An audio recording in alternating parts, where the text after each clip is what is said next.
So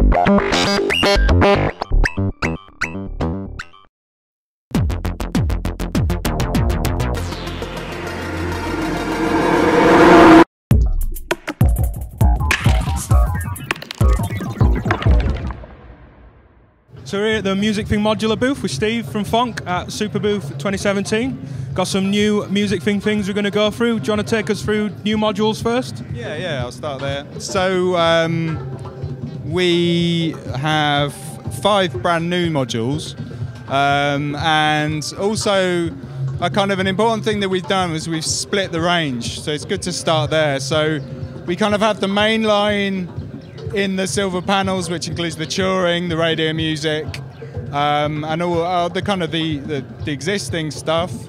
And then we've also redesigned this new Phon range, which includes the microphony, the new Magnetophon, and then our prototype of the Electrophone with the guitar pickup in. So yeah, there's a kind of a distinction between the two ranges, and we've normalised all the panels in the main range now, so everything kind of looks the same, which it hadn't done so much. And then we basically are showing 5 new modules. Now one of those just came out, which is the Chord Organ. I can fade that up a little bit. So the Chord Organ is a new firmware for the hardware that the radio music is based on, and it synthesizes chords. So it's like a digital chord player where you have CV control over the root note and the shape of the chord being played. And it's been really successful straight away.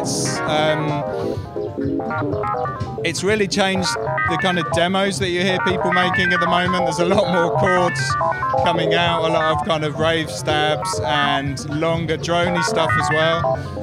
We've really been working over and over on the software and adding new functionality. It's a really straightforward module. When people use it, they get it. It's going really well. And then other new stuff, we have the startup module, which was really the answer to the question, what's the first module I should get if I'm building a really small system? So it packs a lot in to a 4 HP module. So we've got a tap tempo LFO, which you can also just work as your master clock.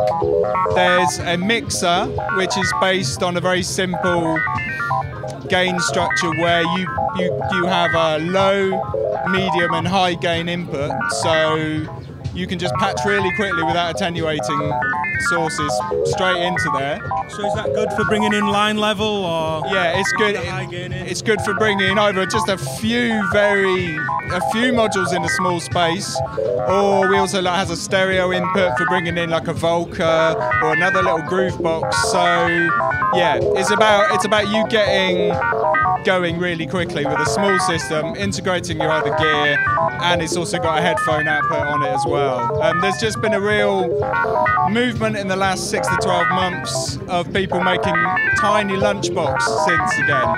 So with something like Chord Organ, a filter, startup and a touring machine, you can get something quite complex going in a really small space. So yeah, that one, we think that's going to be really popular as a first module. Then we also have the graphic EQ module, which is very straightforward. You can kind of hear it on the chords at the moment. So it's kind of like the graphic EQ from your dad's hi-fi in the 70s kind of thing. It's very modifiable, so you can change the gain levels, you can change what frequency bands are in there by changing capacitors. So, you know, it's really, again, with the DIY in mind. Yeah, it's something that has just kind of been missing from Euro, so it's really nice to be able to sculpt EQ like that easily. Other than the existing tilt and treble and bass EQ, there isn't a lot for small EQ. No, There's a couple of big filter banks and things, but not much beyond basic filters. Yeah, no, absolutely, and I kind of think once you get used to using some of these simple EQs as well, you find you want to dot them around quite a lot. You know, and especially if you're used to working on music in the DAW as well, you're used to topping and tailing, you know, the EQ all over the place. So pushing low end into a filter so it saturates, any of the usual, as you said, DAW production stuff that's not in a modular at the minute. And just stuff as well, like if you're using an envelope follower, then, you know, the simple EQ or the graphic EQ can really let you hone in on, you know, what you might want to be triggering a threshold on an envelope follower, that kind of thing. So we've got the update to the Spring Reverb as well. So at the moment, yeah, we've got the updated Spring Reverb, and yeah, that's been a really popular module, and we wanted to just kind of make it fit in more with the line visually. And there's some nice modifications. There's a feedback circuit in there now, so you can take the feedback out and patch in an EQ, for example, or patch in different effects and mix back in again. There's a dedicated wet output as well, which a lot of people had asked for, and it's particularly useful with the feedback. And then we also have an expander module that lets you have the phono connections to the Spring tank on the front of the module, but it also lets you blend between the real Spring tank and the digital brick that's attached to the back, so you get a blend. First looking, I thought that was a switch, and I was going to say that's great and convenient, but the blend even better, because the digital brick on the Mark 1 sounds great. It's a really nice, different reverb to a real tank. It's quite, I think we all thought when we first heard the brick that it just wouldn't sound that interesting compared to the real Spring, but it's like a nice reflective room compared to the Spring. Yeah, and it's really nice. It can get quite weird and trippy when you start really pushing it, and when you feed it back, again you get a whole other range of tones. So yeah, that's going to be coming back for sale soon. We're really pleased to get the Spring back. Then the other thing worth talking about, we can look at Magnetophon in a minute, but it's worth talking about the radio music as well, because we've rewritten the software for that from the ground up. And if I fade out Chord Organ, bring in radio, we are now able to rapidly trigger up to kind of granular speed. You can choose between either changing the start position of the sample, or you can pitch now as well. It works with the same tuning system of the Chord Organ, which works at 1 volt per octave now.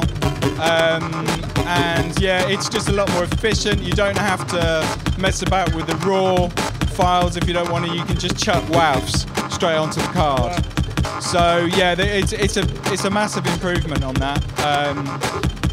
You can re-trigger into audio rate now and get real either old school time stretching kind of effects, or just really kind of droney granular stuff. So just off camera, we've got this sort of card thing of tape for the Magnetophon. Yeah. Can we check that out? If you can grab the tape head. Yeah. So the Magnetophon kit, well, the Magnetophon module is something we debuted last year at Superbooth, and it's taken us about a year to get it right and get it into a good form for a kit. But this is going to be going on sale next week. I like this kick snare. Yeah. Well, you see, the first thing you want to do instantly is pretend you're a scratch DJ. So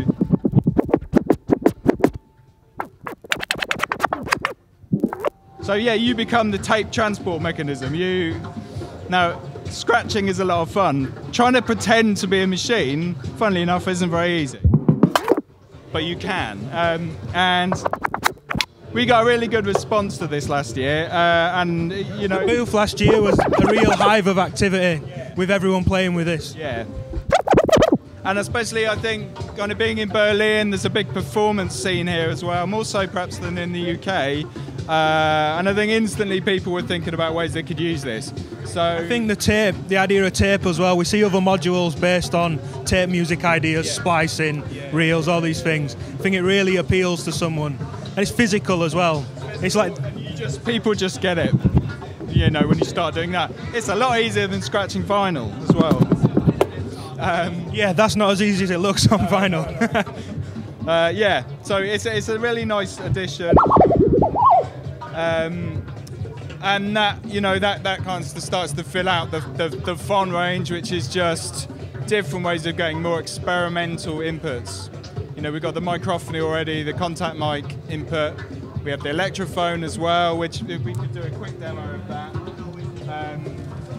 The electrophone is still in prototype because it's insane. Well, running, I can see you've got to pick up on a wire, which is something I've not seen before. Yeah. So this still needs quite a bit of work, because what we found is if you take the pickups out of a pretty decent Fender guitar, which not a lot of people maybe want to do, then it sounds really good. What we're trying to get it doing is working really well with cheaper pickups. So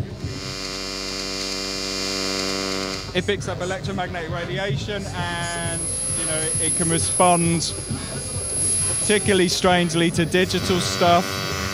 It's really nice for just kind of...